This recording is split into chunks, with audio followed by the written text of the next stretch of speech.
Yo, what is up, y'all? It is Rick Kamla. It is Steve Alexander. He's a Hall of Famer. His nickname is Dr. A. We are Fantasy NBA today, Ethos After Dark, and we got a lot to get to here tonight. All right, we are going to give you must-add players, the Magic Man of the night. We're going to break down every game played tonight. We're going to look ahead to the games played tomorrow. You know what's up. It's midnight. Let's do this. Let's devour the late night goodies, not munchies. Okay, because that's how you get the love handles. We're talking about the late night goodies right here.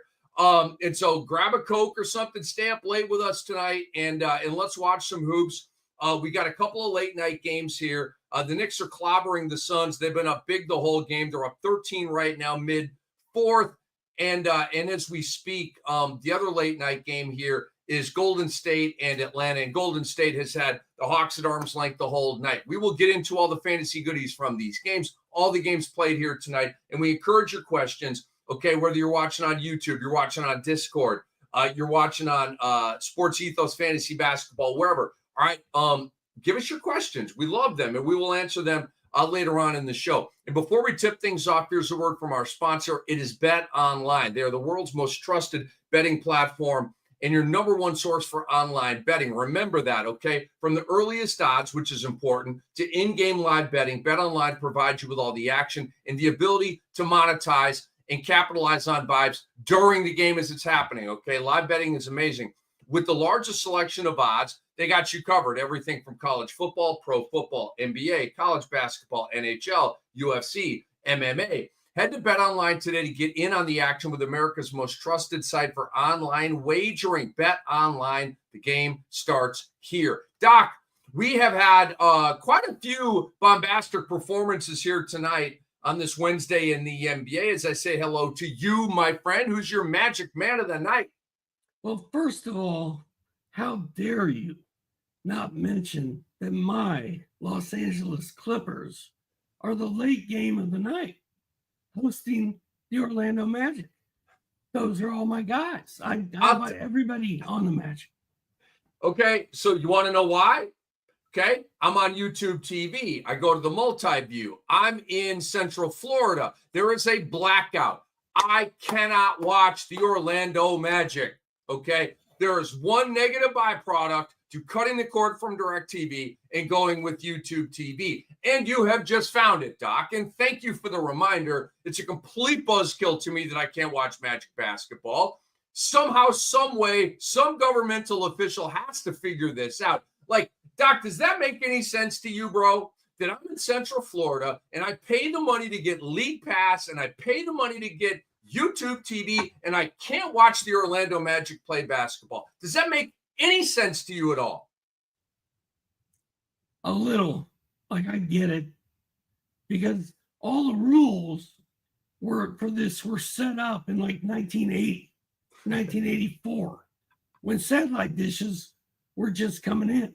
So if you have access to the local feed, they're not going to let you watch it on the national feed.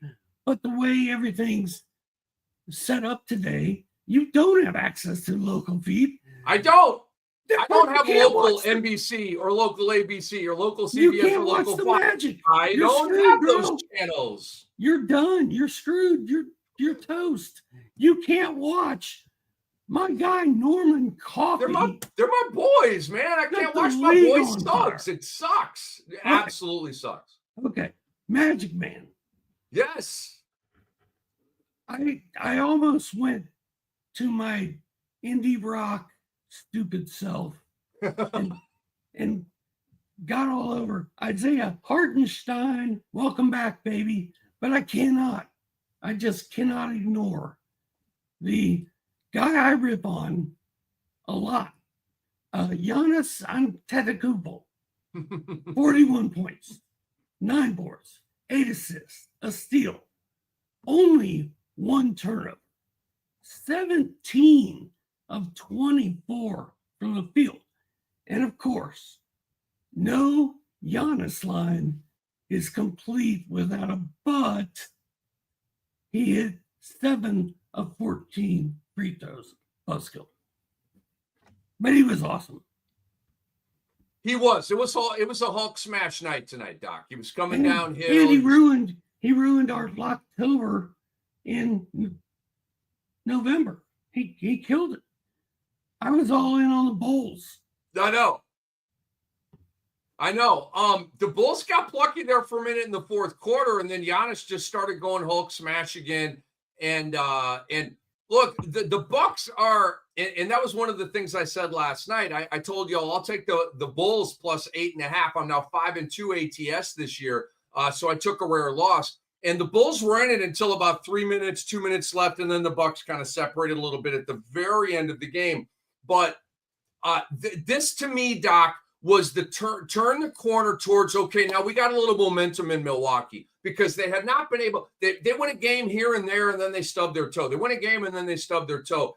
And so this to me, and again, it's a home win against Chicago. I don't want to make too big of a deal out of this, okay? Chicago's not a world beater, but Chicago usually plays them well. And Vooch didn't have a game. Kobe White didn't have a game. Levine did. And the Bucks just did a good overall job, defensively, offensively. And so they're kind of turning the corner here a little bit. And I see Milwaukee. I'm still not high on them, but I see them, okay?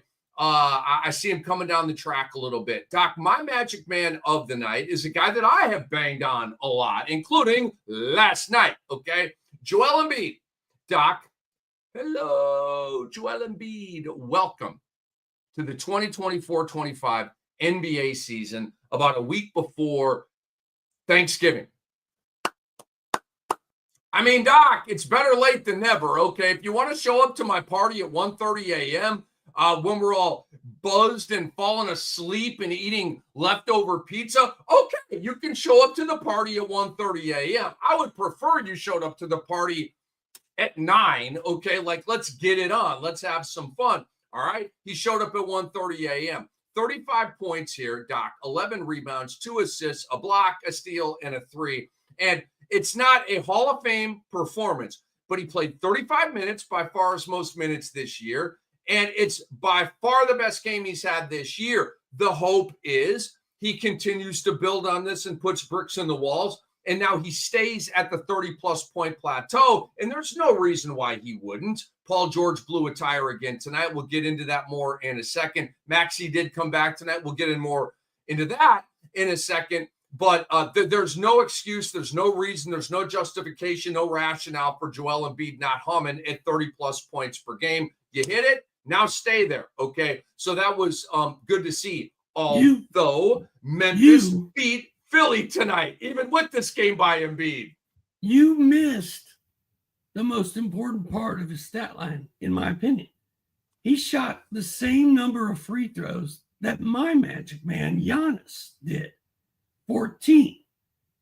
Embiid hit 7 more. 7 more.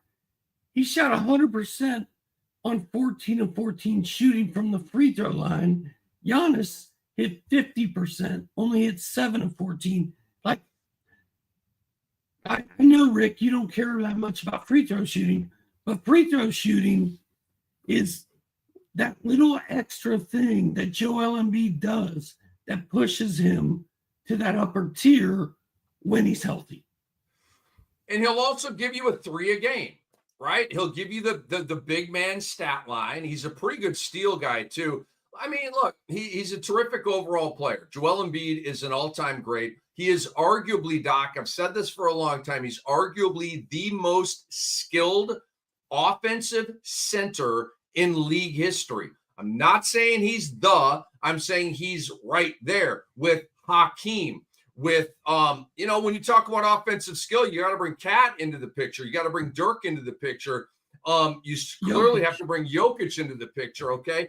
And so Embiid is a part of that conversation. Now, I wouldn't say Shaq, okay? We're talking skilled here, which means dribbling, step back threes, right? Middies, okay? Shaq didn't have that kind of stuff. Now, Shaq is arguably the most dominant player of all time. It's him and Wilt, depending on what generation you are from. All right, Doc, fantasy take. Does this line give you hope that Joel Embiid is back?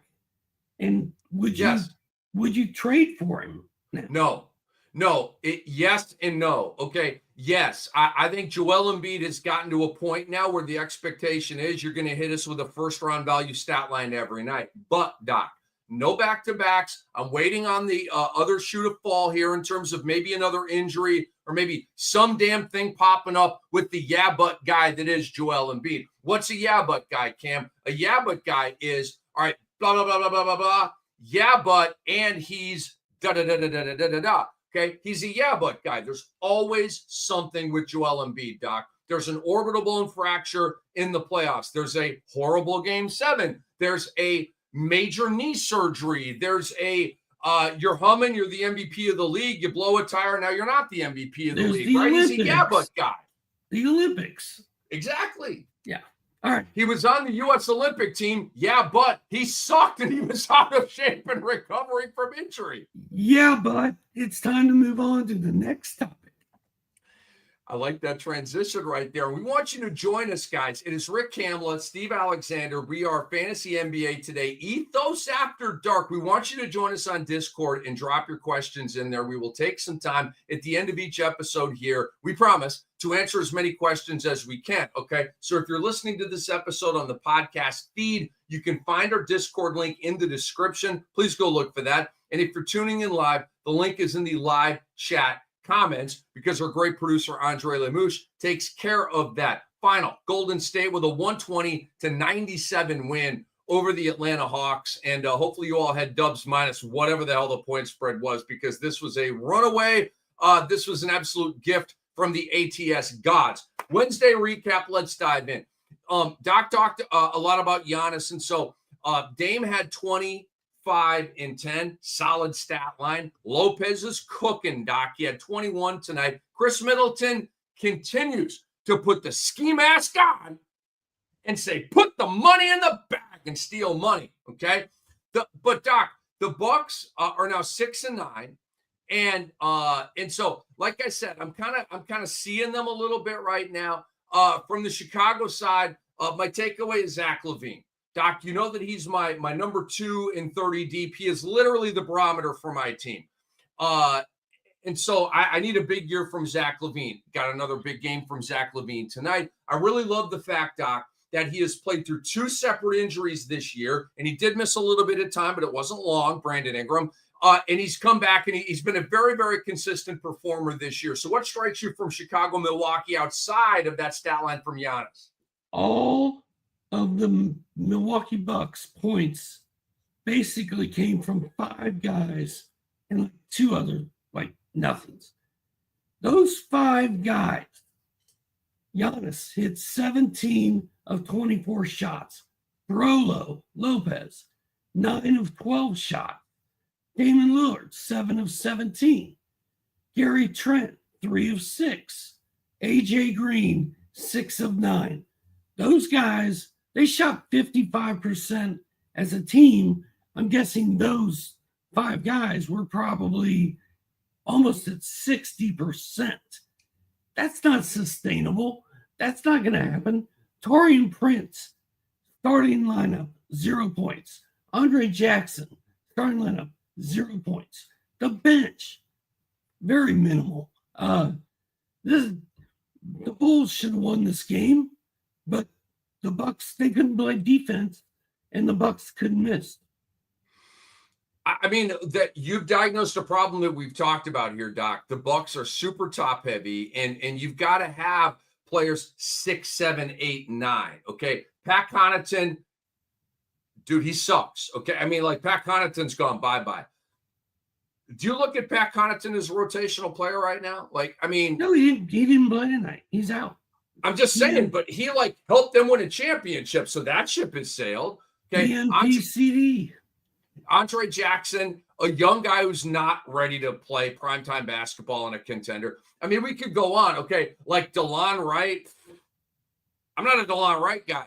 Gary Trent Jr. has been a huge disappointment. Taurean Prince will hit you with 18 or 25. Like, he is the ultimate streamer, right? You got to hit it right, though, because he'll have these nights where he gives you 2 points, 3 points, 5 points. He'll have these nights where he gives you 20. Okay, you got to really.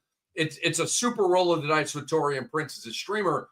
But anyway, like if Dame and Giannis aren't just and Lopez aren't killing it, they have no shot. They killed it tonight and they won. Doc, let's move on here to Indiana and Houston. We talked about this last night. It was interesting with the styles makes fights aspect. You have the run and gun Pacers. You have the Ime Udoka defense first, defense second, defense fifth. Houston Rockets, okay, and the Rockets blew them out. Couple of things here, Doc. Let's go Rockets first, chop it up, then go Pacers, because we have to have a very serious Pacers conversation here in a minute. But let's stay on the Rockets for a second. Alpi Şengün is back to being the Rockets number one. And I know this is something you've been tracking, and I want to get you talking about this. You have 31-12 tonight. You got the walk-off interview. Jalen Green has been like, but he killed it at the start. Remember, got paid, riding a high. We're hitting 30s, we're hitting 20s inefficiently. But in the last 4 games, he's gone 8, 18, 21, 14. So I believe, Doc, it is time to sell high with Jalen Green. And I'm not saying he's going to suck the rest of the year. I'm saying, and it may be too late for this, all right? I will admit that. But maybe he's still got a really good overall stat line. Maybe you can 2-for-1 Jalen, attach him to another dude and go get a really, really like a whale. Okay. Like package 2 sharks and go get a whale with Jalen Green. Because, Doc, I don't see him getting back to being the face of franchise guy. I think that was cool for a minute. And now I think the reality and what we all thought was going to happen anyway, which is Alpi Şengün, who's easily the best player on this team. If they have an all-star, it will be him. And he's now cooking and giving us those stat lines. So I think Jalen Green, I just don't see him popping back up. So I'm going to try to unload him right now. Is it time to sell high with Jalen Green? No, I'm not selling high on a 5 of 13 shooting 14-point night, right? Now I get the season numbers are there. Like they're still good. But this stat line, there's nothing that pops anywhere. So what I would do is if I'm ready to move Jalen Green, like right now, I'm waiting for his next 30-point bonanza line, and I'm hitting that owner up, whoever I want to trade with, the next day and be like, hey, you want Jalen Green? Yeah, I'm very interested. I just don't think this line doesn't do anything. So, yes, it is time to sell high on Jalen Green, but we're talking minutes and hours here, and you got to wait about 48 more hours to see what he does in the next one. Well, here's the perilous aspect of this trade or trade not debate. And I understand everything Doc is saying, and I don't disagree. But if Jalen Green has 9 on 3 of 12 in the next game, now his value sinks more. And so this is now the stock game, right? Like at what point is that point where I gotta bail? Or I ride it out a little bit and hopefully the boomerang is back up, like me with Bitcoin, Doc. I have some Bitcoin stock, not very much. I want to make that very, very clear. I'm not like shopping for yachts or anything like that, but I bought a minuscule amount of Bitcoin several years ago off some fantasy football winnings. I just said, let's take these winnings and put it in Bitcoin. Okay. I'm almost double that number because Bitcoin is killing it. Now, Bitcoin was hot, went down, spiked back up. And so it's been very undulating over the years, right? Right now it's on a heater and Bitcoin may be as high as it's ever been, but that's the game you got to play here to a much different degree in sports. But yeah, I'm going to go ahead and it also depends on availability of time. Do you have 15 minutes to shop around your league and go from team to team to team and create these 2-for-1s? You may be like, I'm totally jammed right now. Doc's time frame fits better. Or, man, I'm about to hit a really busy work cycle here, and I might as well send these trade offers out now. I don't think you can go wrong either way here. But because you're not giving him away, all right? He averages 20 points a game. Like the chances of him having 2 really bad ones in a row, I don't think are very good. That's all I'm saying.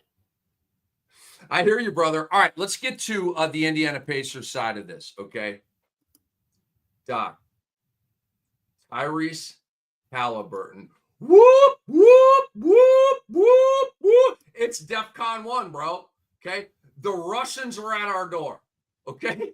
Right. And look, I'm old school. In college, I was a history major. I studied the Cold War between the USSR and the USA. Right. So like, and we see movies about it, like, whoop, whoop, whoop. Like the Russians are coming. The Russians are coming. Like that's what's going on right now, Doc, with Tyrese Halliburton. Dude, did you see the performance? Dude, did you see the stat line? 4 points, 1 rebound, 8 assists, 1 of 7 from the field. Bro, there's G Leaguers. Your boy, what's the kid's name on Indiana? Quentin Johnson? Quentin Johnston? Wait, that's the wide receiver from the Chargers. Quentin Jackson. Quentin Jackson. Thank you. Thank you, brother. He had like 23 tonight with goodies, right? Quentin Jackson. You all don't even know who he is, okay? He's a guard. Outstatting Tyrese fucking Halliburton. Dude, look, I am not invested in Tyrese Halliburton, and it's not because I don't like him. It's because when people were taking Hallie, I was taking Giannis or Anthony Davis, okay? Or an Anthony Edwards. And I was relatively high in Halliburton coming into the season. But, Doc, what's the panic zone for you here on Hallie, dude? Well, coincidentally, I have a friend who is a major basketball guy in town in Dahlonega, Georgia right now. I just left him over there at Johnny B's to come do this. And he told me that Halliburton is getting electric, I don't know what you call it, stimulation to his back. Whenever he's on the bench, he's like, watch it. He's terrible in every back-to-back. His back is still messed up. And this dude, who is not Shams, it's not somebody who is an NBA reporter, but he's an Indiana. He lives in Indianapolis and goes to every Pacer game. He's like, his back's been messed up since high school, and nobody told us. All right, Doc. I understand all of that. Here's the problem. Tyrese Halliburton's not in good enough shape.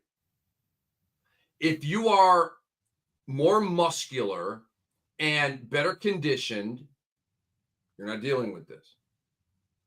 Okay? Like, and there's gotta be something corrective that can be done if this is a lingering issue. Like, but I'm more like, Doc, you know Halliburton's frame, right? Okay. Like normal dudes at the gym or the beach have more muscle tone than Tyrese Halliburton, right? To me, at some point, you've got to start working on your body more than this. Okay. Scottie Pippen put on a lot of muscle. Kevin Garnett put on a lot of muscle.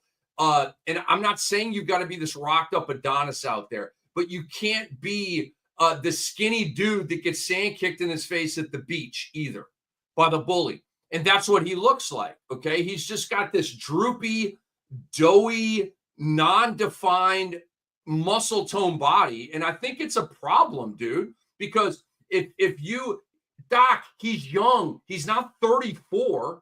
Okay. He's like 25 or whatever he is. He should not be dealing with this right now. I don't think he's in good enough shape, Doc. And the Olympic process didn't go well for him. And you know what? When I pop on the TV, I see Hallie ads, Hallie ads, Hallie ads, Hallie ads. You know what that means? Every time he's shooting a commercial, he's not in the gym getting up 1,000 shots. I don't think this cat's in good enough shape, man. So I have a lower back problem. And I play a decent amount of golf. But I cannot bend over my putter to hit 10 practice putts in a row without having to go sit down for 5 minutes after I do it. Like, I can't practice golf, but I like to play golf. I mean, do we know that Halliburton is like fully going through practices? Do we know?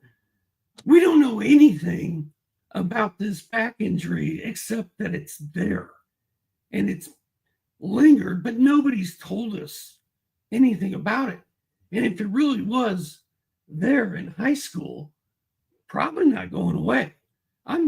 You said DEFCON 1 earlier, which ironically It's the second time a friend has said, we've got a DEFCON 1 situation here. This is DEFCON 1 on Halliburton.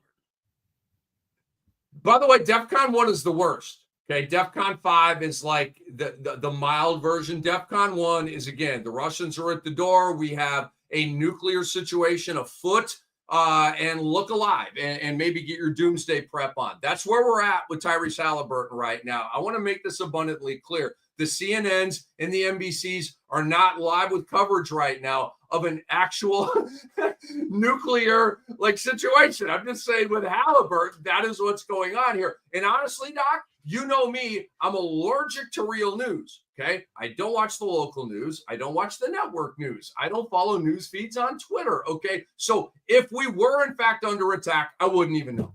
Okay. We would just be doing this podcast and we'd be balling and acting like nothing is going on. Can we talk very briefly about Tari Eason and Amen Thompson? Yes. And why Dylan Brooks is starting over those guys. I get Dylan Brooks plays D. Dylan Brooks is an intimidator, but these kids also play D, and they're not a pain in the ass. I've got the answer for you. It's twofold. It's contract. Dylan Brooks makes around $20 million a year, so you've got to justify that. And also, Doc, it is the fouls. Okay, Dylan Brooks is in foul trouble a lot. And when he is, it's almost like good news for email. Cool, Eason, get in the game. With 4 minutes into the first quarter, tweet, 2 fouls on Brooks. Boom, Eason, go on in there. So it's the money. And Dylan Brooks has established a reputation as a really good. He's an all defensive team guy. So let's not sleep on that, right? He is an all-defensive team guy, Dylan Brooks. And he's got the swag and the vibe and the bravado and the tone-setting aspect. And so all those intangibles matter too.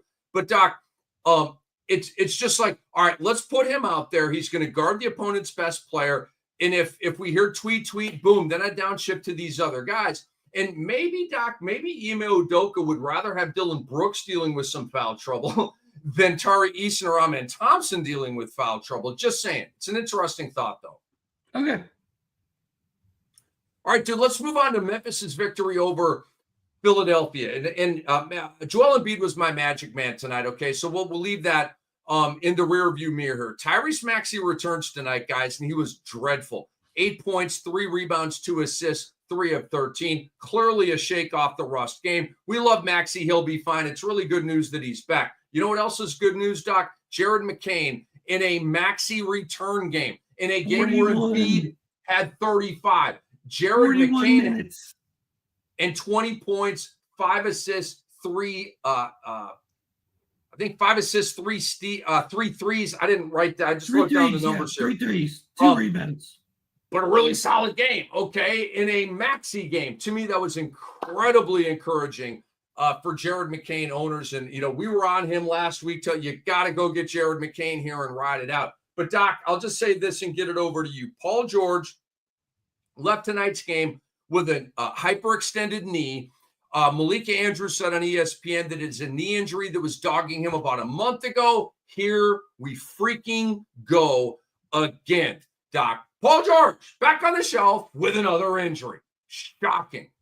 Well, my guy, Keith Pompey, on Twitter said, man, Sixers just can't catch a break. And I'm like, dude, Paul George and Joel Embiid are 2 of the most injury-prone players ever. That's not exactly what I said, but that was the idea. Is anyone surprised? I'm not. Back to Jared McCain for a second. He played 41 minutes in this game. The next highest was Joel Embiid at 35. That's 6 more minutes than anybody else. Yeah, Tyrese Maxey's back. That might be a problem. Now, Paul George is hurt.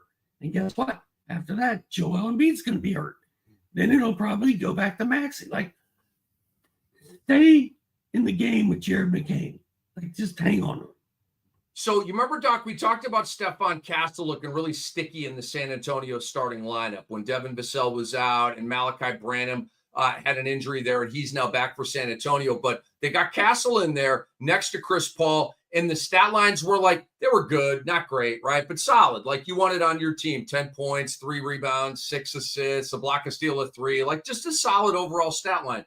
I feel that way about McCain, although the stat lines are a lot better, right? But McCain looks really sticky in that starting 5 right now, Doc. Even with a healthy George, a healthy Maxey, a healthy Embiid, how do you justify bringing him out right now? You go McCain and Maxey is your backcourt, George is your 3, and then you go with either Oubre or Martin as that other forward, and you go Embiid. McCain's looking really sticky in that starting 5 right now to me. And we're voting for MVP of the 76ers today. It would be unanimously Jared McCain. I'm serious. That's insane, dude. That's insane. I agree with you, but that's insane. I didn't even really consider that. That's insanity, dude. He's been their best player all year. That's your boy whose nickname rhymes with turd out west. He's got an empire built on the worst hot takes of all time and misinformation about NFL players.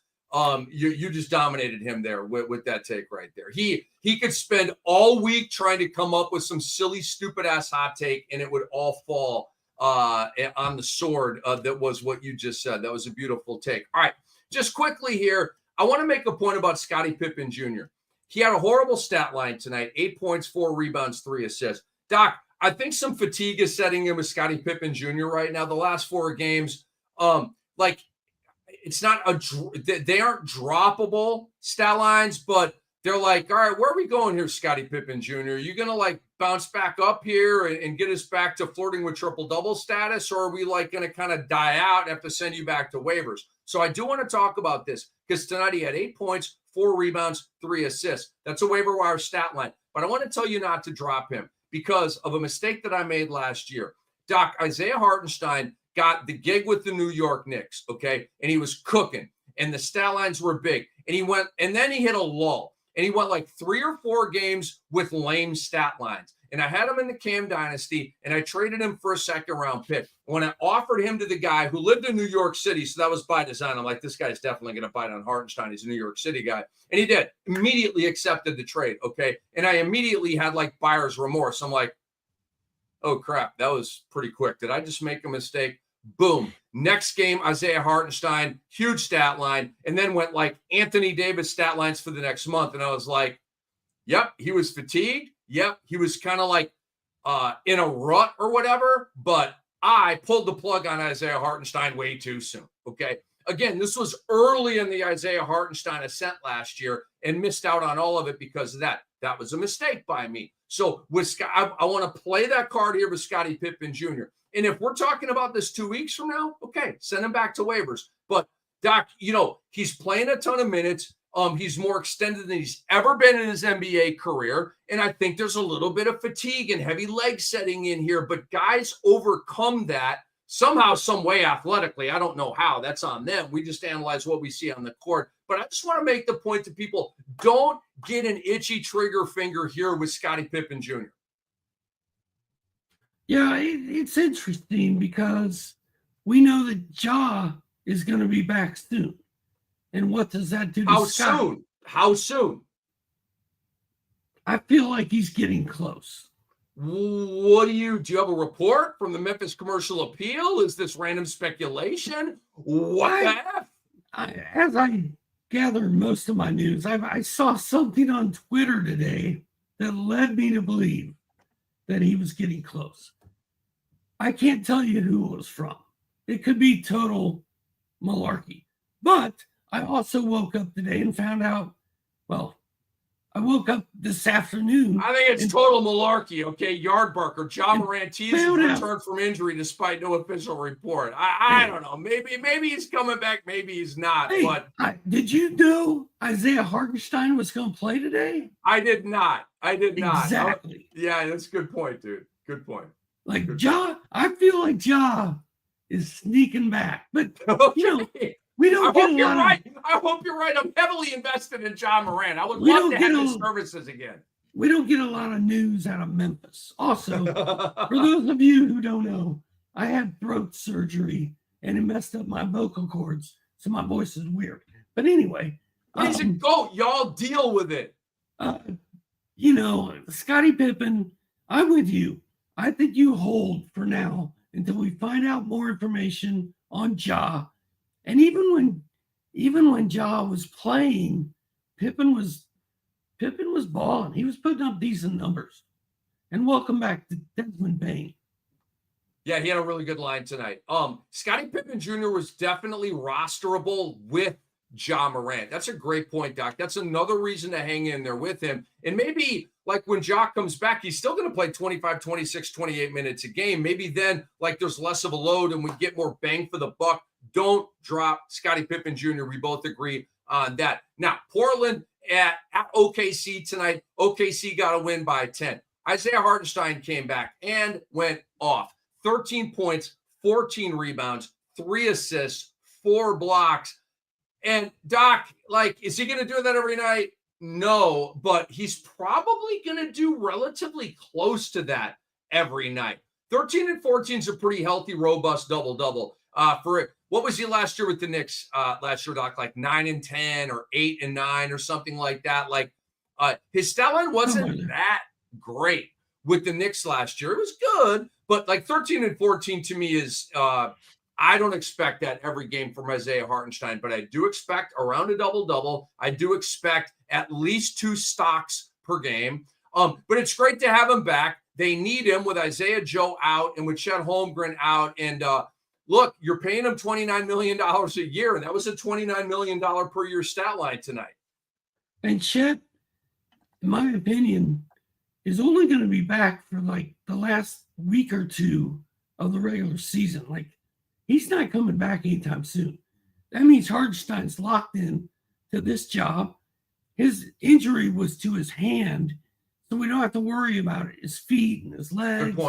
Good point. And I'd love to see the fact he got 29 minutes tonight. 6 of 12 shooting, 13, 14, 4 blocks. You kidding me? And there's no Chet to slow him down. And I'd also like to say thank you to the fantasy gods for getting Jalen Williams center eligibility before this happened. I want to look something up here because I had this thought, and sometimes you look up stuff live on the air.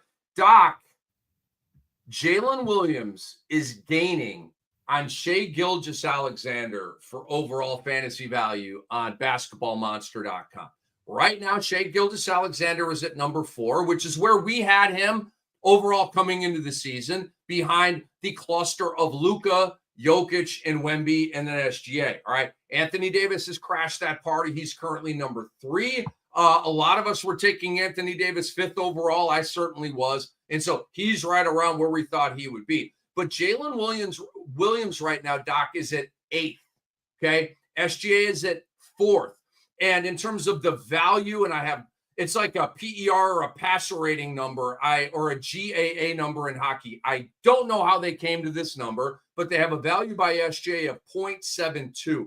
They have a value by Jalen Williams of 0.60, which is the same as Jason Tatum and the same as Stephen Curry, which is crazy. Okay. Jalen Williams, according to basketballmonster.com, is giving you the same value as Jason Tatum and Steph Curry. Deal with that thought bomb for a second, okay? But if you told me that Jalen Williams would be in the neighborhood of SGA's fantasy value 4 or 5 weeks into the season, I would have said, here's a plastic cup, go urinate in it. But here we are, Doc. And trust me, I wasn't sleeping on Jalen Williams, but I didn't see this. I mean, I'm not going to say I saw this, but I overdrafted him. I overdrafted him this year hard. I overdrafted him last year hard. When I watch him play, he legit looks like one of the top 5 players in the league to me. And I've always said, if he didn't play next to SGA, like what if he was in Atlanta? What if he was in Detroit? Like we would see a freaking monster. And You add to the fact he qualifies at shooting guard, small forward, power forward, center on Yahoo. Are you kidding me? That gives you so much flexibility. Like, I'm not surprised. I'm all about it. I have a team, my rock and roll league. I did not get Jalen Johnson or Jalen Williams. Those were my two main goals in every league. And I named that team No Jalen, No Cry. And I'm not going to cry about it, but I'm sad. Was that off the Marley tune? No Woman, No Cry? Yeah. I like it. That's creative. I like that a lot. Jalen Williams stat line 22, 6, and 5, 2 threes, 2.2 steals, which does not lead the league, but I think it's second, and 1 block per game. 52% from the field, ridiculous, and 82% from the free throw line, and 4 position eligibility. It's crazy. He is Steve Alexander, FSWA Hall of Famer, Dr. A. I'm Rick Kamla, a.k.a. the Fantasy Freak. We are the GOATs. We are the OGs, and we are bringing you the fantasy goodies late night. Thank you so much for staying up late with us. We're breaking down the slate of games here tonight. Doc, I tell you what, I just want to make a point about Donovan Clingan. He needs to start moving forward. DeAndre Ayton should just sit out. DeAndre Ayton is the softest player in the league right now. He is softer than Chris Kaman ever was. He is softer than Nene Hilario ever was. He is softer than D'Angelo Russell. He is softer than Rudy Gobert. He is softer than Brandon Ingram. Who else has been really soft over the years? I'm out of names. I don't have any others. Maybe some others will come to me. He's in the Hall of Fame as soft. He is missing game after game after game with a sprained right index finger. Bruh, you should not miss a shift in a game with a sprained right index finger. You tape it up and you go grab rebounds and you get putbacks and you get hook shots and you amend your game, okay? But this dude will not, because he's good, Doc. He's paid. He's got nothing more to prove in this game other than collecting money, all right? It's a joke. Donovan Clingan, 10 and 9, 2 blocks, 2 steals in 21 minutes. He's third in the league in blocks. Third, okay, at 2.1 per game. There's 2 guys ahead of Donovan Clingan right now in blocks per game, and I believe their names are Anthony Davis and Victor Wembanyama. I'm wrong. They're Victor Wembanyama and Chet Holmgren, okay? Only 2 guys over Clingan in blocks per game. Doc, let's move on to the Pelicans at the Cavaliers here, and I'm going to fast track this because for the Cavaliers, they won. They're 16-1. They're 9-0 at home. Good for them. It was a role player special game for the Cavaliers. Antonio Reeves, Doc, for the New Orleans Pelicans, just shot up out of nowhere with 34 points tonight as they sent Jalen Noel back to waivers because his I think 10-day whatever. But they said they cut him, okay? So Antonio Reeves now spiked for 34. Talk to me. Who did he play for? New Orleans. Yeah, I know. Dude, I don't know. I don't even know. Out of Kentucky YA. Yeah, I don't even know who he is. He's a rookie guard out of Kentucky. In another one of these, like, under the radar, slept on dudes in what's starting to become a pretty.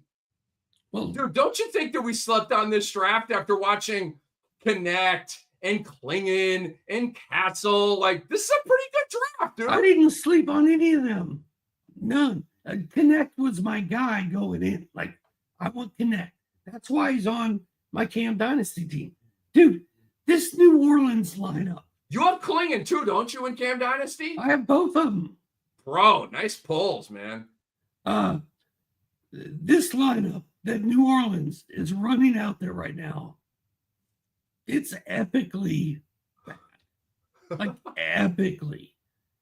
Dude, they pulled Alfred Payton out of a Home Depot self-checkout monitor to come start for them tonight. Was he selling solar on the top of your roof at Home Depot?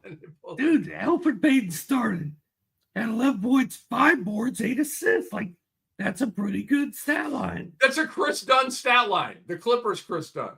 My guy, Brandon Boston, our guy, Brandon Boston, can't shoot his way out of a paper bag right now.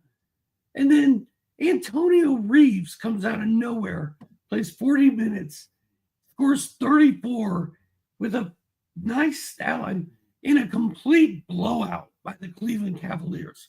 Like, Cleveland brought in their G League from over there in Firestone. Where's that? Akron. They brought in the G League from Akron. Let them play this one out. He is Steve Alexander. I'm Rick Kamla. It's the Fantasy NBA Today, Ethos After Dark. Let's get to the late night games. Golden State throttled Atlanta 120-97. The hero for Golden State was Andrew Wiggins, but I want to talk about Jalen Johnson and keep this relatively short and sweet. There's not a lot of fantasy takeaways from this game. There's not a, I don't know, DeAndre Hunter had a pretty good game. He was probably in your INJ. You just activated him, and now you're, starting him and that kind of thing. He was solid tonight. But Jalen Johnson returned, Doc, which we can breathe a sigh of relief, because when they just say lower leg, you're like, is something wrong? You know what I mean? Like, I can turned ankle, like when you define it, okay, we can deal with that. We can speculate on that. Lower leg is like, where are we going with this? Well, he had 15 and 14 tonight, 4 assists, 2 steals, 3 threes. Angels are singing in the fantasy heavens because Jalen Johnson is back. Any other fantasy spin off of GSW, who's now 10 and 3, Doc? Yes. Steph Curry lights the Hawks up for 40 every time they play. This was a blowout. If you had Steph Curry and you had Donovan Mitchell in your DFS lineups or any lineups, you got screwed because the team they play for is too good and they blew somebody out. Blowouts will mess up fantasy faster than anything. Secondly, Andrew Wiggins, somebody asked Brew and I yesterday, or was it you, Rick? No, it was earlier today. They asked me and Brewski if they should pick up Andrew Wiggins, and we're like, sure, why not? Throw him in your lineup. 12 of 17, 3 triples, 27 points, 7 boards, 4 assists. That's beautiful. I know it was a blowout, but this Steve Kerr rotation is like 14 people deep every night, and it makes me shout in a very high octave. Shout takes me to the Motley Crue song. Shout at the devil. Andrew Wiggins, Doc, on the year, and this is coming into tonight, 15, 4, and 2. That's just north of the waiver wire, but it's north of the waiver wire. 0.8 blocks, 0.8 steals, and 1.7 threes. So if we round up, it's 1-1 with 2 threes per game. Okay, that's not waiver wire stuff. That's rosterable. He's 49% rostered in Yahoo leagues, which a percentage that I think should be higher than that. So, and over the last week, Wiggins has taken it up a notch. He's at 17.5 points, 1 block, 1.5 threes, and obviously had a big game tonight. All right, Doc, let's talk about another one of these late night games. The late night games weren't great, and that's why we haven't talked a lot about them to this point. New York went into Phoenix and drilled the Suns. New York is now rolling, Doc. They have some momentum. They're at 9 and 6. The Suns schooner is taking on some water right now. They are 9 and 7, playing without Durant and Beal. Another monster game from Karl Anthony Towns, 34 and 10. Brunson also had a double-double tonight, Doc, 36 and 10. Josh Hart flirted with a triple-double. So, like, all of the Knicks starters did what they're paid to do. So, not a lot of takeaways here. Campaign had a decent game off the bench. There's, like, nothing new, nothing reactable for you here. And on the Phoenix, go ahead, All Doc. I have to say is Mikal Bridges catches a lot of smack talk from a lot of fantasy observers or experts, whatever. He's been pretty good for them. And the reason that I'm low key, you probably don't know this, Rick, I took the Knicks to win the East. And the reason I did it is that Josh Hart, Mikal Bridges, OG Anunoby defense, combined with the fact all of them can play offense, is going to make them really good once they figured out. They got off to a terrible start, but they're kind of rolling. The Knicks need to make a trade, Doc, to get another stud in there because I hate their bench. I hate their bench. McBride is hurt right now.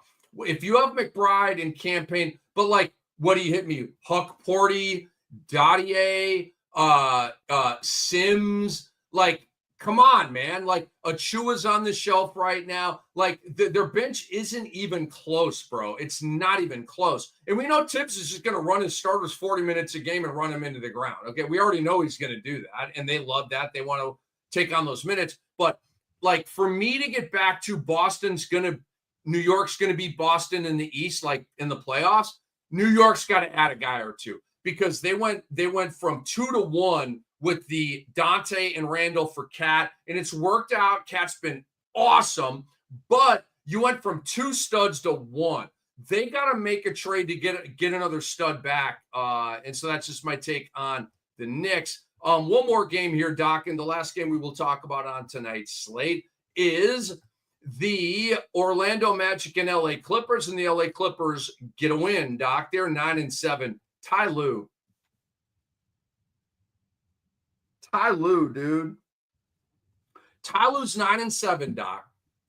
Tonight, no Norman Powell. I know, earmuffs. Like, that's horrible, shocking news for you.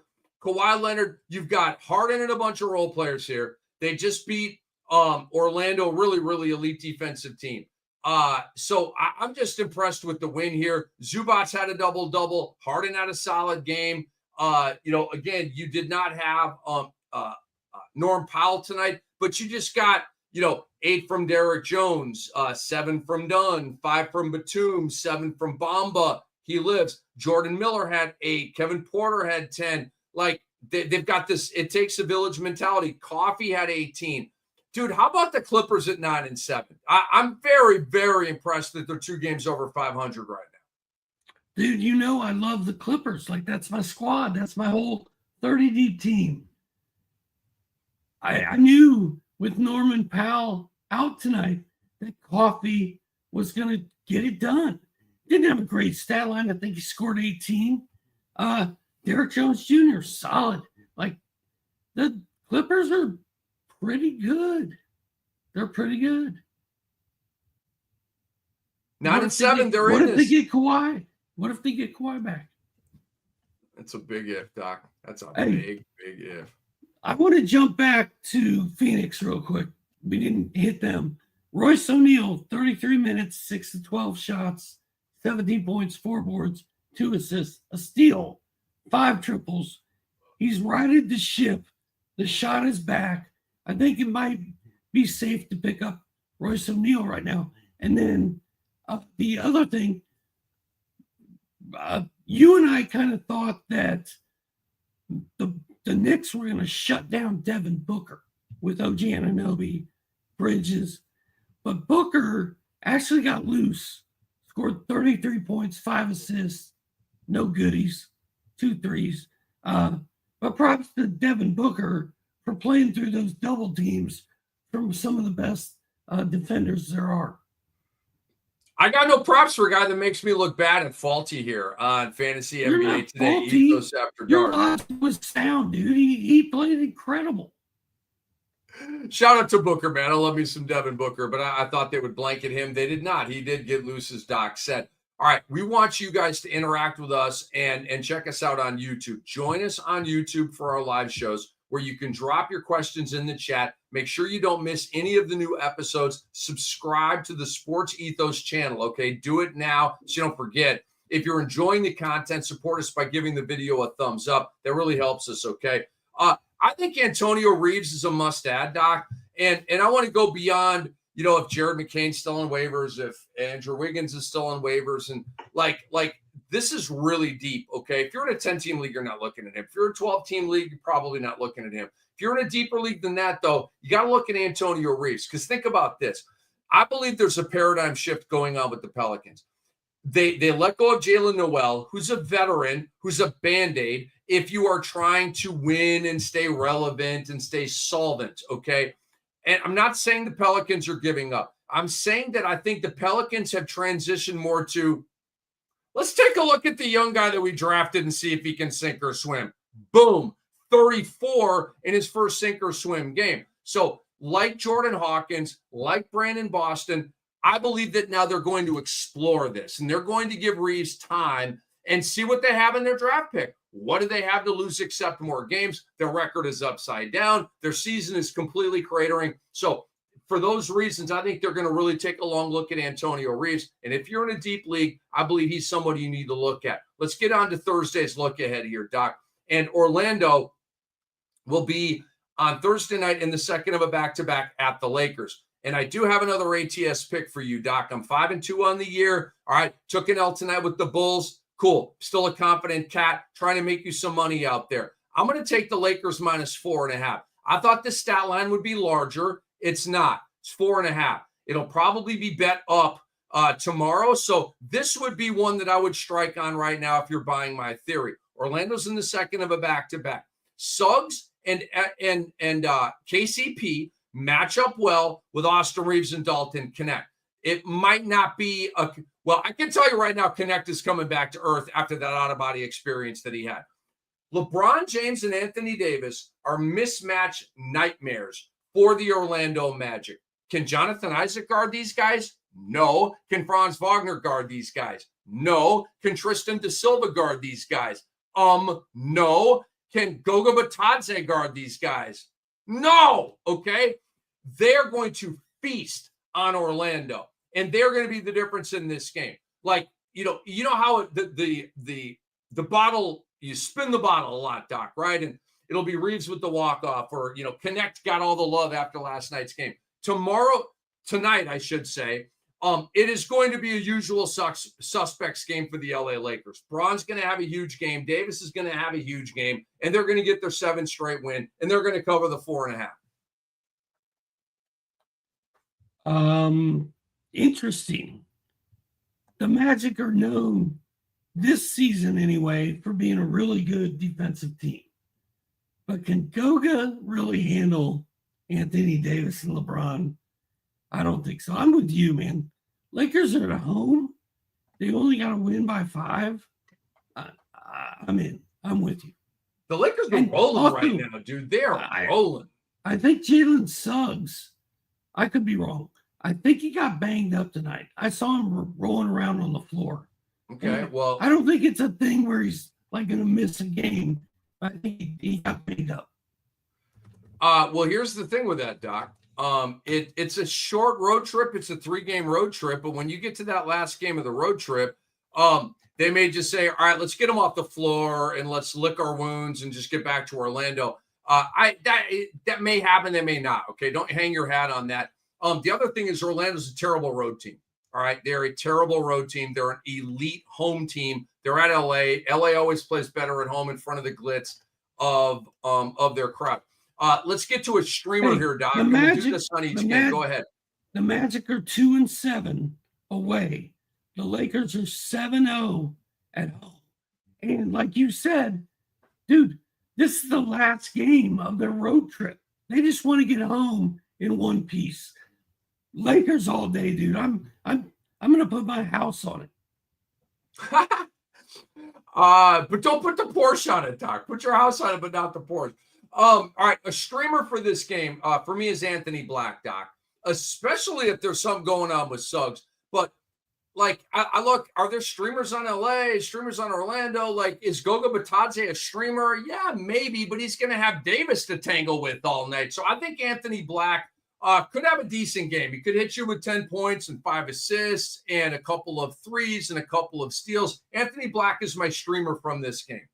Yeah, and he's been hot. And like a lot of people are picking in Yahoo leagues. Like if you go to Yahoo and look at trends, a lot of it is him. So I think Anthony Black is not only worth streaming tomorrow, but if he plays really well, he's also a possible pickup. And let's not forget about Dalton Connect. If he's available in your league, pick him up. I don't care. Dude, after the last couple of games and the fact that he plays on the high-profile Los Angeles Lakers, dude, this just doesn't make sense. Like, And LeBron loves Dalton him, dude. Connect. Dude, Dalton Connect. Guess his rostered percentage on Yahoo right now. Guess it. Go. 34%. 46%. Okay. And let me click on him so I can see what's up. He's a plus 32 over the last week. Okay, I get it. That's a huge spike in rostered percentage, but he's still at 46%. Guys, after going for 19 and then 14 and then 27 and then 37, I don't understand. Like, I literally don't understand. He should be at like 77% rostered right now. Doc said the other night that Amen Thompson is like 77% rostered. I would way rather have Dalton Connect than Amen Thompson, and I'm a huge Amen Thompson guy. Detroit at Charlotte tomorrow night, Doc. My streamer for this game is Grant Williams. Could also be a Trey Man, but I feel good about about Grant Williams right now being in that starting lineup. And I look at Detroit's front court, and I think Grant Williams is going to be able to do his thing. He'll be pulling Jalen Duren out. Jalen Duren is not a perimeter guy. I think it's a good matchup for Grant Williams. So hit me with a streamer, but I'll also hit you with this question. Doc, who would you rather have in fantasy basketball? Cade Cunningham or LaMelo Ball? I'd rather have Cade because I know he's a walking double-double, a possible triple-double, and his ankles are not made of Doritos.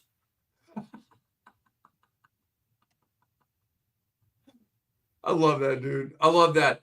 I don't trust LaMelo Ball, so I say Cade Cunningham. LaMelo's got a better stat line. He's much higher ranked on Basketball Monster. But we are, Doc, right now we are experiencing the pop year. I'm now a badass in the NBA year for Cade Cunningham. So I don't want to bail out of that. I want to experience the liftoff for Cade Cunningham. And I don't know. I just don't trust LaMelo Ball, like you said. His ankles are made of Doritos. That's the line of the show so far. Doc, give me a streamer from this game, bro. What do we got? We got Detroit. You already took. Oh, I'm gonna go Malik Beasley. Nice. Even with Tim Hardaway back, Tim Hardaway was 1 of 10 his last game. Beasley actually played so well when Hardaway was gone. Hardaway may have lost his job. I don't know.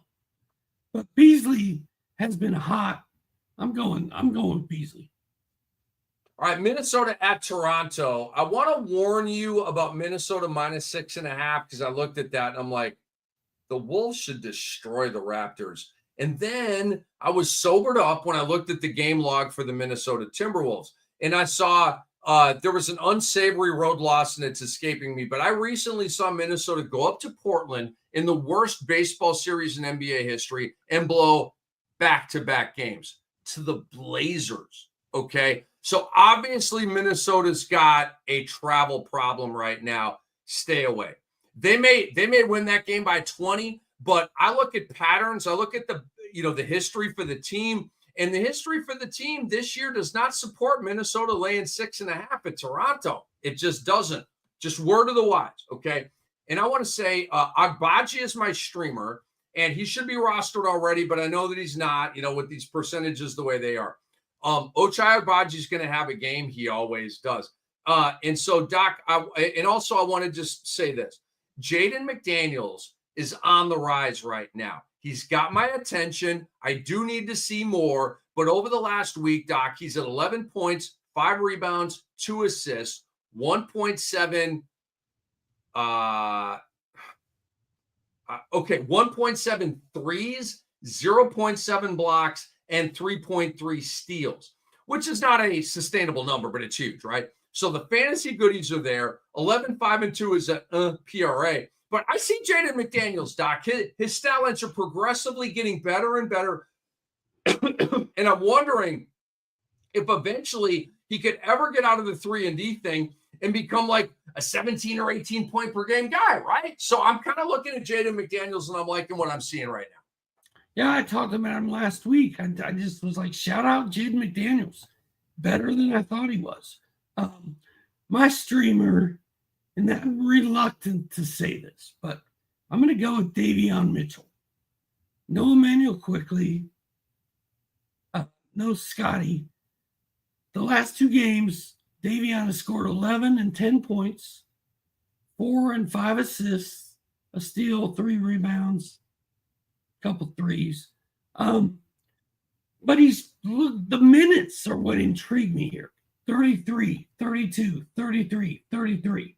That's his last 4 games. So eventually a blind squirrel is going to find a nut, right?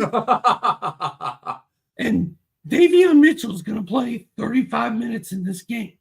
And I think he may semi-blow up. But I'm also the guy that said Steph Curry was going to go for 50 against the Hawks.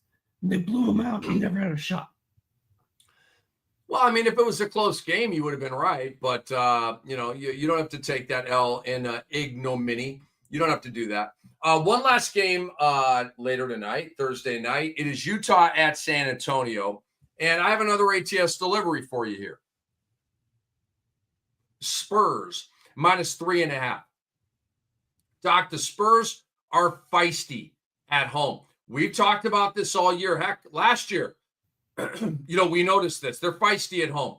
The crowd is great. The team feeds off of that. And you've got young role player types that always play better in the friendly confines of home. And they got the Jazz up in there at AT&T Center in Old San Antonio. The Jazz are 3-11 overall, 2-6 on the road. And think about this, because I know you're saying, Cam, maybe no Wemby, no Sohan, no Devin Vassell. Dude, are you okay?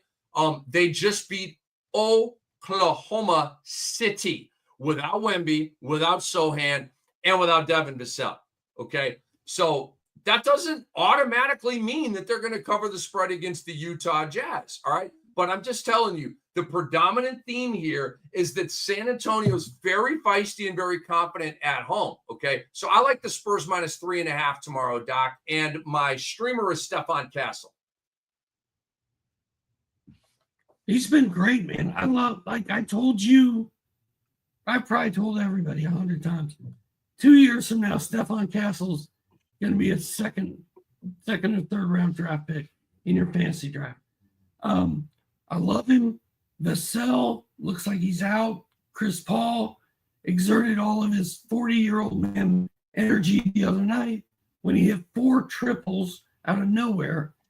Harrison Barnes has probably been on an IV since that game because he had a huge night. He's like 50. Wembanyama, we don't know if he's going to play. Zach Collins, baby.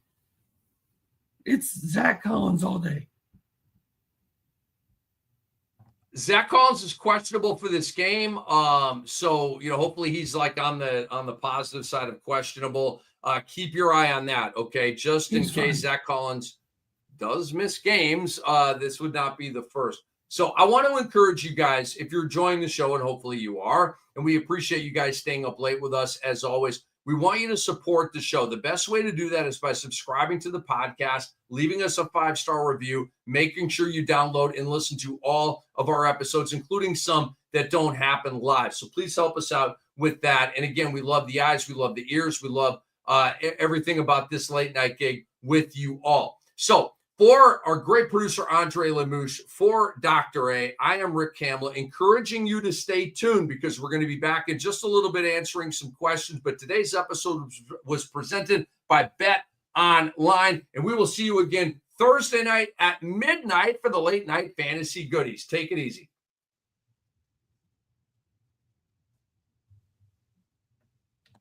And 3, 2, 1. Rick Kamla, FSWA Hall of Famer, Steve Alexander at your service taking questions. Let's go, Doc. We got some questions from the people, and I like seeing repeat names. I like seeing new names, okay, but I also like seeing repeat names because you're the homies and you guys are coming back here, and we really appreciate that. Parker Finlay says, By the way, I got to do a quick Google search on that. Parker Finlay. I got to see if that's the golfer. I think there's a golfer named Parker Finlay. Do we have I think we already tried this. We did this the first time. Parker Finlay, men's lacrosse recruiting profile. So there is a lacrosse player named Parker Finlay. There's also a CEO at Eager Beaver Services. Okay, let's reel it in here and get it back to the question. He says Shaedon Sharpe or Dennis Schroeder. You guys know I'm weird as hell by now, right? So Shaedon Sharpe or Dennis Schroeder, rest of season head-to-head, 9 cat. Is it worth dropping Sharpe and using my 3 overall waiver claim? The assist wouldn't hurt. You go first on this answer, Doc. Well, in a vacuum, I want Shaedon Sharpe, man. Like I'm actually kind of fired up about Shaedon Sharpe right now. But I think the key to this whole thing is in his note, he said I could really use the assist. I mean, if you're looking for assists, I think Schroeder's the guy you want to get. If you're looking for the best overall player, I'm going Shaedon Sharpe. I'm in on Shaedon Sharpe. Let me quickly double check Dennis Schroeder's game log here, just to make sure. I want to give you guys the best possible information. Last game, he's a double-double, 14 and 12. The game before that, he sucked. The game before that, he was solid, 14 and 8, 16, 4 and 3, 14 points with 3 threes, 30-plus minutes in all of these games. I'd rather have Dennis Schroeder because I don't think Brooklyn's going to tank. I think Brooklyn's going to try to make the play-in tournament, and Shaedon Sharpe, I just don't know. He's an injury-prone guy. He's on a team that's tanked, I believe, 3 years running right now. I'd rather have Dennis Schroeder. Thank you, Parker, for the question. And whether you're a lacrosse player, a pro golfer, or the CEO of Eager Beaver Services, we love that you're hanging out late night here with us. When you ready, or when you are ready, I don't know if that's slang or an actual name, but when you are ready says, hello, team from New Zealand, 14-team Cats. Is Osar Thompson worth the stash? And do you see him getting 30 minutes? 14-team league, he might be worth the stash, Doc. He might not. I don't know what's on his team. I don't know what's available on waivers. But I do not see Osar Thompson getting 30 minutes per game due to the blood clotting. Also due to the fact that the ship is sailing right now. Detroit is 7-9 without Osar Thompson. I don't think he's going to crash the party and like Moses parting the Red Sea with a 30-minute, stat line and sending this guy out of the rotation and this guy out of the rotation. I don't see it. They're just glad that he's playing basketball and that he's able to play basketball. They're not going to push him. I'm not stashing Osar even in a 14-team. Go get Delano Banton, Portland. That's your boy. You love Delano Banton. What was Banton's stat line tonight? Because I almost picked him up. I think he had 3 blocks. 3 blocks. Let me look at this. I did. I looked at that box score, obviously, but Banton's stat line is escaping me right now. I love that kid. What did your boy DB do tonight? Banton tonight. I mean, pretty good. 10 points, 4 rebounds, 2 assists, 3 blocks, 3 threes. I ain't mad at you, bro. I'm not even mad at you. It's my guy. And he Banton is a really fun player, Doc, because he plays half the game and he still puts up a good stat line. I mean, he always plays 24 minutes, like half the game, and Chauncey Billups likes him, and that's very, very important. I've heard Chauncey talking about him. Chauncey trusts him, and he gets him out there. All right, appreciate that question. But also Thompson, I'm with Doc. Again, I'm not. I just don't think there's a lot of upside and bang right there. So I would agree with Doc. Not even a stash in a 14-team league. Hasib Bhatti, we appreciate you watching and listening and staying up late with us, Hasib. No, he says somebody offered me Jaren Jackson Jr. and Booker. Wow, for Curry. Yeah. Oh yeah. I'm going to take JJJ and Booker for Steph Curry. Yeah. Mm-hmm. Dude, you know what's weird? I'm taking that one. We've gotten questions for the last 5 shows in a row, and they're all 2-for-1 trades. And generally, in 2-for-1 trades, I always say take the best player, and fill in the hole later. But almost all of these have been 2 really good players for the stud. And at that point, I like the 2 really good players all day, man. You get blocks, you get steals, you get threes, you get everything. That's a game changer. I never get trade offers like this, ever. I don't either. My trade offers are a washer, a paddle game, an old, like some party sized Tostitos for like LeBron. I mean, Doc, I can't remember accepting a trade offer that I received in a Yahoo league, in a hockey league, basketball league, baseball league, or football league. Like, and I don't feel like people are trying me or trying to punk me like the Charlotte Hornets were doing with Ben Simmons last night. How dare you if you think you can punk a GOAT? But I just think people are looking like, I'm just going to send out shitty trade offers and some dumbass is going to bite on one of them and I'm going to, get ahead on this thing. I ain't that guy, bro. Don't be hitting me with these whack 2-for-1s, man. It's an instant reject and you're only wasting my time. And it's even Yahoo leagues with my friends. Like I know the people that are sending me these trade offers, but man, you guys know I draft my guys. I don't want to trade my guys. I would need a really good offer to trade one of my guys. And guess what? Like Rick said, I get offered an open bag of family-sized Tostitos for Norman Powell. No, I'm not doing that. So somebody will be offering me in baseball, right? They'll offer me like Parker Meadows and like some streamer pitcher who's had 2 good starts for like Bryce Harper.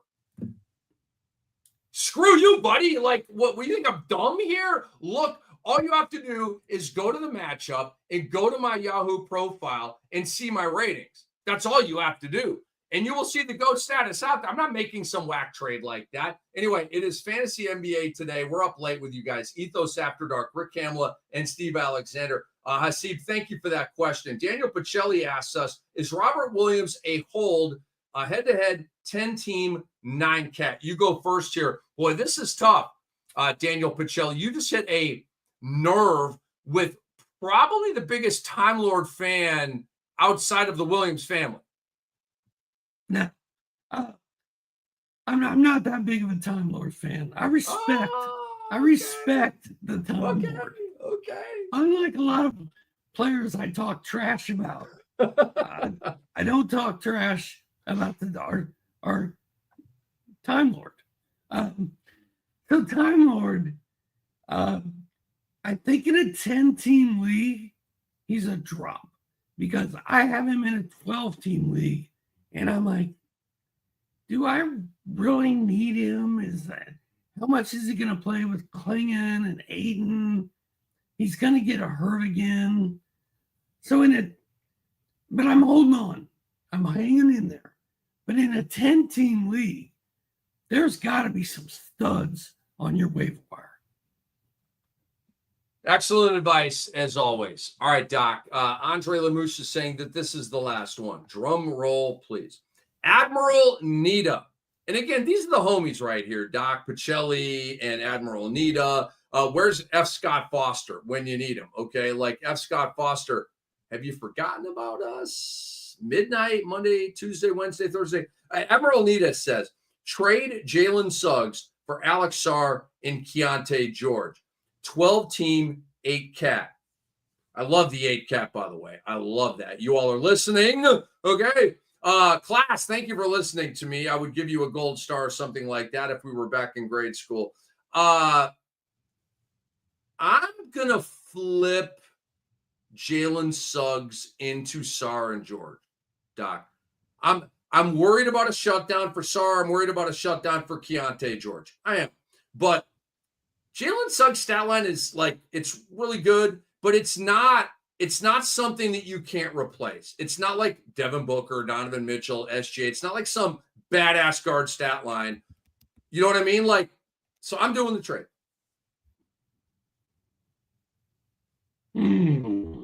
I don't. This seems like a sabotage, right? Like Jalen Suggs just puts up solid, good, efficient, mostly efficient numbers every night. Alex Sarr has had a lot of issues offensively this year. Keontae George will shoot 3 of 17 from the field at least once a week, maybe for the rest of the year, maybe for the rest of his career. I don't know.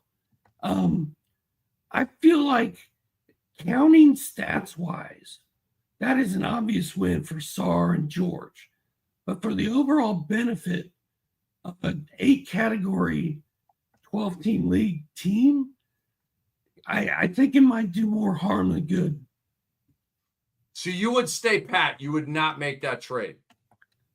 I need to study the numbers more. Like, is Alex Sarr, is he having problems shooting the ball?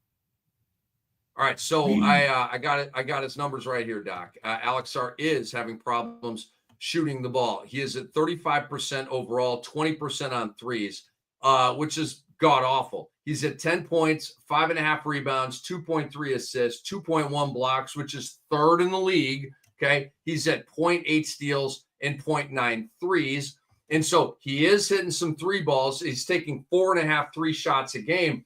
And he's playing 25.5 minutes. So, but here's the thing with Sarr. We know that these numbers are only going up, okay? And I don't know how far up they're going to go, but they're only going to go up. And for Keontae George, Doc, the stat line's pretty good. And again, you know I do not care about field goal percentage because I feel confident that I'm going to have a Zubats or a big that's going to be in the 60s that kind of balances this out.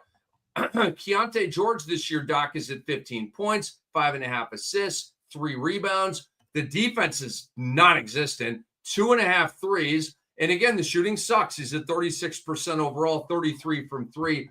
But I'm going to roll the dice on this. I feel like I just feel like Jalen Suggs has a really good stat line, but a replaceable stat line. I'm making this move. If you want numbers and you desperately need blocks, you do that trade. If your team's already good and you're trying to make it better, I don't think you do that trade.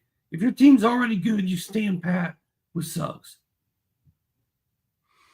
So, Doc, wait. F. Scott Foster's in the house. He said, I'm here. Goes, okay. So, F. Scott Foster, my bad. Okay. Just because you're not asking us a question, because, Doc, we know this. F. Scott Foster's already got it all figured out, right? He doesn't really, like, he may be getting infotained by us, maybe entertained by us, but F. Scott Foster is like, yo, I don't need your advice. I just want to listen. I want to take it in. What's the late night goodies? He's asking us a question. Look, there it is. He says, since NBA TV days with Doc via phone patch, which is so true. Dude, me and this guy, Steve Alexander, we go back 20, 25 years. He is arguably my best friend on planet Earth, man. And definitely in the circle of trust. I love this man. I love his family. F. Scott Foster says, how much FOB budget would y'all be willing to spend on Connect $1,000 budget, 16-team, 9-cat head-to-head? Let's just go whenever you want to jump in here, Doc, because I got to do some math on this as well. Yeah, I mean, these are tough for me because I don't play in a lot of FAAB. So I'm not like an FAAB expert. I got your number. You know the number? I got your number. Can I guess? Can I guess what it is? Yeah. I'm going to say 240. No, you're not even close. Okay.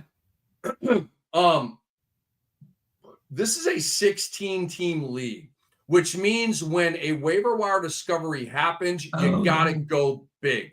You're right. And I'm in a lot of football leagues, Doc, with the FOB thing. And I'm going to tell you right now, I'm in the SiriusXM IDP Dynasty League. IDP is individual defensive player.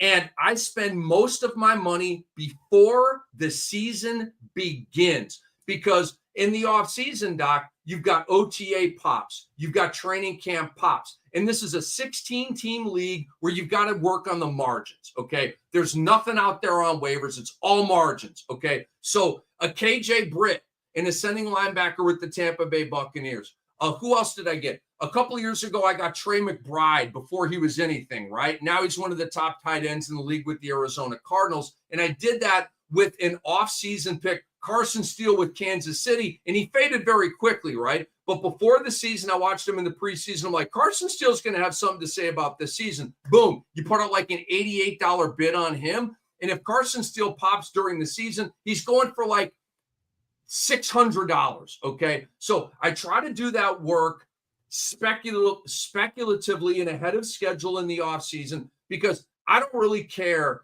Once I've got my team and I've got 8 linebackers and I've got 15 running backs, like I'm insulated. So I'm not going to need to really peck the waiver wire that much. I try to get my roster bad to the freaking bone before the season. So going back to Connect here, Doc, to me, he's got to go half of his FOB at least. And so I'm not going 502 or 508. I'm going to pump it up a little bit more and go to 558, okay? And if somebody wants to go over half and basically over 56% of their FOB, then okay, I didn't get Dalton Connect. But to me, you got to make a big run here at Dalton Connect, and I'll go over half of my FOB for the year in a 16-team league. I'm at 558. Now, I can't see very well, and that is very small. I did not know it was 16 teams. Like, Dalton Connect has emerged out of the earth like manna from heaven, as Darko Milicic once said, I think. I'm with you. I would actually, if it was me, because I love Dalton Connect, it's 16 teams, I would go $600. I'm not mad at that. Or 613, right? Just something a little bit more. He says, just for comparison, Tamani Kamara went for $89. But look, Tamani Kamara is doing like the low-key goodie line, right? The 10 points, the 7 boards, the 3 assists, the block steal 3. Okay, like I like Tamani Kamara's line. Dalton Connect, I don't think you can compare those two. You can't compare them. These are big-time stat lines from Dalton Connect. And Dalton Connect, by the way, is now a sexy player. So you got to build that value in here too. Like nobody's watching or excited about Tamani Kamara, and there's no viral moment happening here. Dalton Connect is freaking going viral. You're gonna have to pay for that. F. Scott Foster knows his league better than we do. If you think your league, you got to figure out what you think the craziest guy in your league is going to bid. All right. If that number's $300, then you bid $400. So F. Scott Foster, because he's kind of communicating with us here. What's your number, bro? I'm curious. What bid are you putting in on Dalton Connect? Please hit us up with that comment. He asked us, should we worry about Rui getting back those starters minutes? Dalton Connect has left him in his whatever they call him. I disagree. I think Rui's going to start with Connect, with Reeves, with Braun, with Davis, with D'Lo coming off the bench. Am I wrong about that? Yeah, that's probably correct. But I just don't think anything's going to slow Dalton Connect down. I agree with that. LeBron James loves Dalton Connect. He also loves Rui. He does also love Rui. And Rui's had some big games, and Rui's a solid player. And we know that, Doc, when Darvin Ham put Rui in the starting lineup last year, boom, that's when the Lakers started winning, okay? Let's not act like this guy sucks. So that's just how I see it. I think Rui, when he gets healthy, is going to be back at the small forward spot. Connect will be the 2. Reeves will be the 1, sharing point guard with LeBron. And he says he was thinking 300-ish. So, F. Scott Foster, you do you, man. What I know, Doc, I am super aggressive with FOB. Super aggressive. I am like a hot woman on Rodeo Drive, and I've got a credit card, and I'm getting bags, and I'm getting sexy dresses. I'm spending it all. Okay, I go get my guy. I'm not worried about tomorrow. I'm not worried about, oh, I've got a budget my fob. I'm not worried about that. If I'm like, I have to have this guy, this is my Christmas present, I go big and I go get him. I would go more than 300 F. Scott Foster, but that's just me. I was going to say, based on this entire conversation over the last 10 minutes, you and I both agree he should go higher on the higher side. So I think a nice compromise, if he was thinking 300, do 350 and see what happens. There you go, F. Scott Foster. There you go. I love that we called him out and then had a 10-minute conversation with F. Scott Foster. That's amazing. Guys, we seriously love you, okay? We know we're growing here, we're billowing here. We're not one of the big boys yet, okay? So all of you guys being here in this granular support, in this sort of grassroots word of mouth thing, it's critical for us, man, okay? So we're trying to pop this thing and make it big. Obviously, me and Doc go back to the NBA TV days, much bigger platform and stage. But we're doing our thing here, man. We're having fun. We're having a blast here with Sports Ethos Fantasy Basketball. So, Doc, tell any last words before we get out of here, because we're ready to say night-night Steph style to the people. Nope, it's time to go night-night.